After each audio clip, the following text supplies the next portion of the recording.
J'ai ouvert les yeux, je me suis étirée et bâillée en me tournant lentement sur l'autre côté et puis... Ma tête s'est retournée. La ville entière était devant mes yeux alors que j'étais allongée sur le bord d'un toit d'un gratte-ciel. Comment j'étais là? Avant que je puisse me lever, quelqu'un m'a poussée dans le dos et j'ai volé vers le bas. Il y a une semaine, il n'y avait aucun signe de problème. Je suis allée à l'école comme d'habitude et j'étais amie avec Kate. Nous étions inséparables depuis que nous étions enfants. Allons partout ensemble. Et en vieillissant, notre amitié est devenue encore plus forte.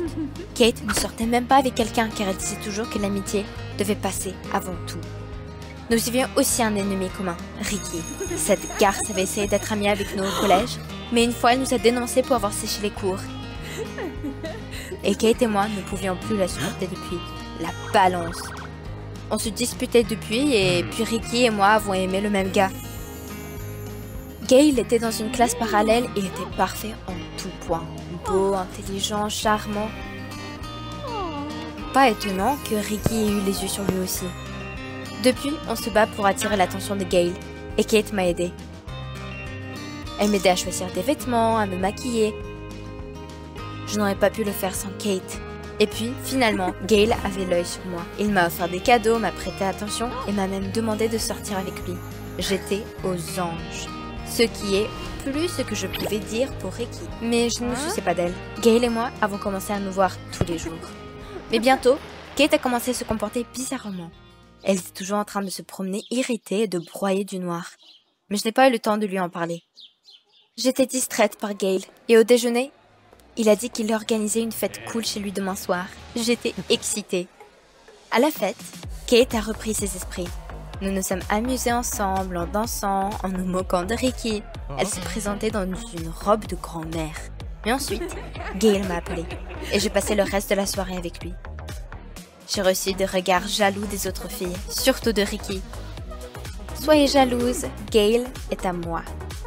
Bientôt, j'ai eu terriblement chaud, alors je suis sortie pour boire de l'eau. Mais juste quelques gorgées plus tard, je me suis sentie fatiguée. Je me suis allongée sur le canapé et avant même de m'en rendre compte, je me suis immédiatement, instantanément, endormie.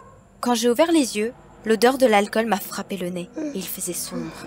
Attendez, ce n'était pas la maison de Gale! Je me suis levée immédiatement en regardant autour de moi. Je m'étais endormie sur un banc de parc. C'était terriblement calme et il y avait un SDF allongé à côté de moi. Un frisson m'a parcouru l'échine et je me suis enfuie. Puis j'ai appelé Kate pour savoir ce qui s'était passé hier. Mais elle n'a pas décroché son téléphone. Je voulais appeler Gale, mais mon téléphone s'est éteint, la batterie est morte. Ça m'a vraiment foutu les jetons. Je suis rentrée à la maison en fanfare. Heureusement que la ville est petite et que je me suis vite repérée. Mes parents m'ont envoyée à l'école presque immédiatement. Je me sentais terriblement fatiguée, mais dès que je suis entrée dans la classe, j'ai demandé à Kate ce qui s'était passé hier, mais elle a haussé les épaules. Elle ne sait rien, puisqu'elle est partie avant moi. Pendant la récréation à la cafétéria, j'ai raconté à Kate ce qui s'était passé et elle a soudain compris. Elle a dit que Ricky m'avait piégée. J'ai regardé en arrière vers Ricky. Bien sûr qu'elle l'a fait. Elle n'avait pas regardé moi et Gale comme ça pour rien, jalouse. Alors elle a voulu me donner une leçon. Kate a suggéré d'aller parler à Ricky. J'étais d'accord avec elle. Et je me suis dirigée résolument vers le fauteur de troubles. Je lui ai bloqué le passage et je lui ai dit que soit elle arrêtait, soit elle aurait des ennuis. Ricky clignait des yeux. Elle se ridiculisait. Ça n'a fait que m'énerver davantage. Mais ensuite, la cloche a sonné. Tout le monde a quitté la salle à manger et je suis rapidement revenue pour finir mon jus. Le sentiment familier de somnolence m'a envahi à nouveau. J'ai posé ma tête sur la table et j'ai fermé les yeux. Je voulais dormir. Cette fois, je me suis réveillée avec des grognements. Il y avait des cochons juste au-dessus de moi qui me reniflaient. C'est une grange. Je me suis levée brusquement. Mon Dieu, qu'est-ce qui m'arrive? Est-ce que je deviens folle? Quand je suis sortie de l'écurie, j'ai couru directement à la maison. J'espère que personne ne m'a remarqué. Et comment j'expliquerai mon apparence à mes parents, toute sale et échevelée? Mais en fait, ils l'ont découvert par eux-mêmes. Quelqu'un avait publié une photo de moi dormant avec un cochon blotti dans une étable dans le forum public de notre ville. Dans les commentaires, tout le monde s'est moqué de moi et m'a traité de lunatique. Le désespoir m'a envahi. Je ne suis pas une lunatique! Je ne voulais plus aller à l'école après ce post. Mais mes parents ne voulaient rien entendre. Ils m'ont strictement dit de prendre une douche et d'aller directement en classe. Mes parents pensaient que j'étais ivre avec mes amis, alors j'ai fini à l'écurie. À l'école, le cauchemar continuait. Tous mes camarades de classe se moquaient de moi, me bousculaient, me traitaient de porc. J'étais tellement blessée et offensée. C'était bien que Kate soit là. Elle m'a pas tourné le dos comme les autres, mais m'a soutenue. J'étais si reconnaissante. C'était une vraie amitié. Et puis, j'ai vu cette satanée Ricky. Elle marchait dans le couloir comme si de rien ne s'était passé et elle m'a souri d'un air de défi. Elle ne comprend pas les mots, n'est-ce pas? Allons-y. On a poussé Ricky dans les toilettes et on l'a enfermée. Elle a pleuré et m'a supplié de la laisser sortir. Mais je n'ai même pas écouté et j'ai éteint les lumières. Elle saura comment ruiner ma vie. Kate et moi étions sûrs que Gale allait me tourner le dos maintenant. Kate m'a rassurée et m'a dit que ce n'était pas grave. Mais elle serait toujours là pour moi. Je m'en remettais, mais soudain, Gale s'approchait de moi dans le couloir et m'a pris dans ses bras. Il m'a murmuré qu'il se fichait de ce que les autres disaient. Il m'aimait toujours. Ses mots réchauffaient ma poitrine. J'ai sangloté et enfoncé mon nez dans son épaule. Merci Gale, tu es le meilleur gars du monde. Nous avons passé toute la journée ensemble. Et puis Gale m'a invité à un rendez-vous. J'ai dit oui, tout de suite. Le soir, j'étais assise devant le miroir en train de me maquiller quand tout d'un coup, mes yeux se sont mis à se brouiller. Pas encore. J'ai attrapé la table, mais c'était trop tard. Je me suis évanouie. Quand j'ai ouvert les yeux, j'avais la tête qui tournait. Je me suis retrouvée sur le bord du toit d'un gratte-ciel. Avant que je puisse me lever, quelqu'un m'a poussé dans le dos et j'ai volé vers le bas. J'ai attrapé le bord du toit à la dernière seconde. Mon cœur battait la chamade et ma gorge était sèche. C'était la fin. Et puis, j'ai vu Kate au-dessus de moi. « Sauve-moi !» Mais elle a grimacé et a soudainement marché sur mes orteils de toutes ses forces. « Mais qu'est-ce que tu fais ?» Kate a crié en colère qu'elle n'allait pas me sauver. Après tout, c'est elle qui m'avait mis en place cette histoire de somnambulisme. Kate ne supportait pas de voir notre amitié s'effondrer à cause de Gale. Alors elle a décidé de m'embarrasser devant tout le monde pour que les choses redeviennent comme avant. Mais ça n'a pas marché. J'étais choquée, je n'en croyais pas mes oreilles. Et Kate était catégorique. Si elle ne m'avait pas, personne ne m'aura. Une boule s'est formée dans ma gorge. Non, Kate, allez, nous sommes amis. Mais elle a seulement appuyé plus fort sur mes doigts. C'est la fin. Maintenant, je vais tomber à coup sûr. Au moment où j'allais lâcher prise, quelqu'un a attrapé Kate et l'a mise à l'écart. J'entendais le bruit d'une lutte et je m'efforçais de m'approcher du mieux que je pouvais. Kate s'est tue. Quelqu'un m'a attrapé et tiré par le bras. Je me suis levée et j'ai vu en face de moi Ricky. Kate était entendue, inconsciente, derrière moi. Il s'est avéré que Ricky était sorti des toilettes et était allé chez moi pour régler les choses. Mais elle a vu Kate me traîner quelque part. Alors Ricky l'a suivi. Le flot de pensées m'a encore donné le vertige. Ricky a pris ma main et m'a conduit sur le toit. Kate fut rapidement arrêtée. Elle a été assignée à des travaux d'intérêt général et placée en résidence surveillée. J'ai continué de sortir avec Gale et j'étais heureuse. En plus, Ricky était devenue une grande amie. En plus, elle n'était pas du tout jalouse de moi. Il s'était avéré que Kate avait tout organisé et qu'elle avait fait exprès de tout jeter sur Ricky pour ne pas avoir à me partager avec quelqu'un d'autre. C'était affreux. Mais grâce à Kate, j'ai compris que toute relation, qu'elle soit amicale ou amoureuse, ne doit pas être exaspérante. Tu ne devrais pas construire ton monde autour d'une seule personne. Il devrait y avoir de l'harmonie partout, comme moi, avec Gale et Ricky. Vous aimez l'histoire? Mettez un like et abonnez-vous à notre chaîne. Je me suis réveillé dans une pièce étrange. Tout baignait dans une lumière néon rose foncé. Des seringues usagées étaient éparpillées sur le sol. Que diable se passait-il ici? J'étais sur le point de me lever, mais cela m'a coupé le souffle. Sorti de l'obscurité, la silhouette sinistre de mon voisin fou s'approchait de moi. J'ai fermé les yeux et me suis préparé au pire. Je m'appelle Ronnie, je suis un adolescent ordinaire. Il semble qu'il n'y ait rien d'intéressant dans ma vie. Les études, la maison et les jeux vidéo le soir sont tous dans mes journées se composent. Je pense que ma vie aurait été assez ennuyeuse s'il n'y avait pas eu Emma, une fille de l'autre groupe de mon collège. Nous avons parfois des cours ensemble, et je ne pense qu'à une chose, apprendre à la connaître. Mais jusqu'à présent, je n'ai jamais osé l'approcher. Je sais que cela semble très stupide de loin, mais je n'en ai pas encore le courage.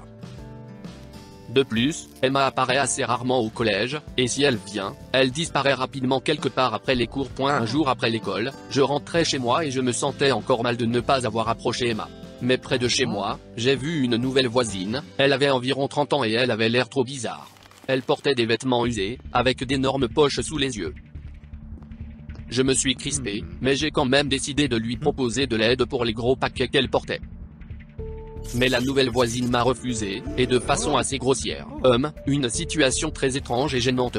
Le soir, je me suis assis pour jouer aux jeux vidéo dans ma chambre comme d'habitude, mais j'ai alors remarqué quelque chose d'inhabituel. La fenêtre de la nouvelle voisine était inondée d'une lumière rose foncée. Soudain, la voisine elle-même est venue à la fenêtre, a vu comment je la regardais, et a brusquement fermé toutes les fenêtres. Très effrayant.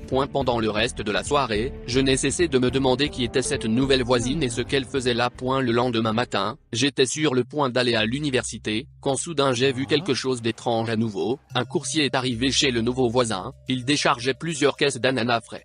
Quoi? Pourquoi a-t-elle besoin d'autant d'ananas? La situation devenait de plus en plus bizarre. J'avais vraiment envie de regarder plus longtemps, mais, zut, j'étais déjà en retard pour l'école. J'ai décidé qu'aujourd'hui, après les cours, j'allais définitivement approcher Emma, maintenant ou jamais. Je suis allé à son cours, mais tous les gars discutaient activement d'une nouvelle substance. Qu'est-ce que c'est? Un gars m'a dit que quelqu'un avait commencé à distribuer une nouvelle drogue psychédélique dans la ville, mais que personne n'avait pu trouver de repère de drogué.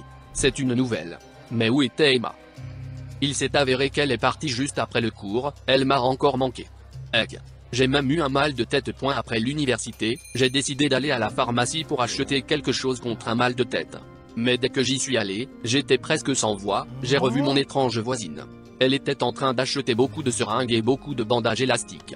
Je l'ai saluée timidement, mais elle n'a rien dit en réponse, elle s'est simplement retournée et est partie. Son regard sinistre m'a littéralement fait frémir. Maintenant, j'avais encore plus de questions. En rentrant chez moi, je n'arrivais pas à me calmer et j'attendais déjà que la soirée suive mon voisin. Je n'ai pas quitté la fenêtre, attendant de voir quelque chose. Il y avait clairement quelque chose qui n'allait pas chez elle. Alors, qu'est-ce que c'est? Le coursier est encore venu la voir. Avec un tas de cartons. J'ai regardé de plus près, le coursier a apporté une tonne de maroquinerie. Mon Dieu, qu'est-ce qui se passe ici? Le coursier a agi comme s'il la connaissait depuis longtemps. La voisine a fouillé dans sa poche et en a sorti une liasse de billets. Ouah, tant d'argent liquide, mais où le trouve-t-elle? Elle s'habille comme une mendiante. Puis elle a rapidement ramené toutes les choses à la maison. Et puis, à 8h du soir exactement, elle a rallumé ses lampes, s'est approchée de la fenêtre et nos regards se sont à nouveau croisés. Mais cette fois, son regard perçant m'a fait frissonner, je me suis senti mal à l'aise, et elle a refermé les fenêtres comme si de rien n'était. Alors, qu'est-ce que c'était que ça? Il y avait clairement quelque chose de mal qui se passait ici. Exactement, un repère de drogué, une nouvelle substance. Elle était certainement impliquée dans tout ça. Je me réjouissais de ma supposition, car ils ont commencé à parler de la substance dans la ville exactement après l'arrivée de cette étrange femme. Mais maintenant, il me fallait une preuve. Je vais la trouver moi-même, oui, je vais la trouver moi-même. Rien de compliqué. Le lendemain, j'ai décidé d'escalader l'escalier de secours de la maison d'un voisin pour en avoir la preuve. J'ai dû attendre jusqu'à 20h, j'avais froid et peur, je commençais déjà à douter de ma décision et à un moment donné, j'ai failli tomber. Ok, Ronnie, calme-toi. Je voulais vraiment partir, mais j'attendais toujours pour une raison quelconque. L'horloge a sonné 8h, la voisine a comme d'habitude fermé les fenêtres, les lampes se sont allumées. J'ai essayé de jeter un coup d'œil prudent à travers l'espace entre les rideaux. Et j'ai vu quelque chose d'étrange. Pendant une seconde, j'ai à peine pu reprendre mon souffle. La voisine dans une tenue étrange a allumé les caméras et a commencé à faire des bêtises. Elle mangeait de la nourriture dans des seringues, s'enveloppait dans des bandages élastiques. Elle était définitivement défoncée, vous ne feriez pas ça dans votre état normal. C'est donc elle qui a distribué la nouvelle substance, et l'a même prise elle-même. J'ai soigneusement enregistré cette folie, je pensais déjà à descendre et à appeler la police, mais alors le vieil escalier de secours rouillé a violemment grincé. Je me suis figé, mais la voisine a immédiatement remarqué que quelqu'un l'espionnait et s'est précipité à la fenêtre. J'ai commencé à reculer par peur, mais soudain j'ai glissé et suis tombé. Ma vision s'est obscurcie, et je me suis évanoui. Je suis revenu à moi dans une pièce avec des lampes LED roses, j'avais terriblement mal à la tête. Où suis-je? Des seringues, des bandages, des ananas, que se passe-t-il? Un fou s'approchait de moi. Je me suis armé de la première chose qui m'est tombée sous la main, il s'agissait d'un ananas, et j'ai commencé à crier. Ne vous approchez pas de moi. Mais le voisin s'est contenté de sourire, puis de rire. J'étais complètement désemparé. Elle s'est approchée de moi, a pris délicatement l'ananas et a commencé à tout me raconter. Il s'est avéré qu'elle n'était pas du tout un dealer, mais qu'elle était forcée de travailler comme modèle pour webcam. Les clients lui envoyaient chaque jour des tâches étranges, manger 1 kilo d'ananas à la fois par exemple, ou s'envelopper dans des bandages comme une momie, et elle était obligée de faire tout cela devant la caméra. Elle-même est terriblement fatiguée de tout cela, mais elle ne peut rien faire d'autre pour le moment, elle a besoin d'argent de toute urgence pour le traitement de sa sœur. Sa sœur doit suivre suivre un traitement d'immunothérapie et un tas d'autres procédures toutes les 2 semaines, et cela coûte très cher. Je souhaitais que la Terre m'avale.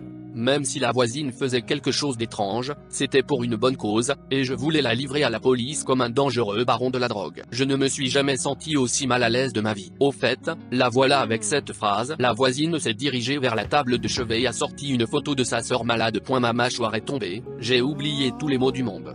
C'était Emma, la même fille de l'autre groupe, que je n'avais pas osé approcher de quelque manière que ce soit et qui me plaisait follement.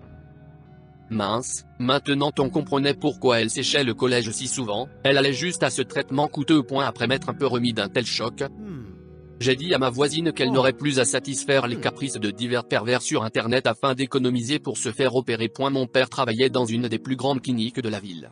Et si je demandais, il m'aidait à obtenir un quota, un traitement d'état pour Emma. Un traitement complet, avec de la réhabilitation, etc. Vous n'auriez plus à vous soucier de tout ça. Au début, la voisine ne semblait pas en croire ses oreilles. Mais ensuite, elle s'est précipitée pour me serrer dans ses bras et n'a pas cessé de me remercier. Je lui ai répondu qu'elle ne devait pas me remercier car j'aimais beaucoup Emma, et que ma voisine pouvait m'en vouloir. Bien sûr, ce n'était pas comme ça que j'avais imaginé rencontrer Emma, mais la vie peut être imprévisible. Après quelques semaines de thérapie, Emma se sentait déjà beaucoup mieux.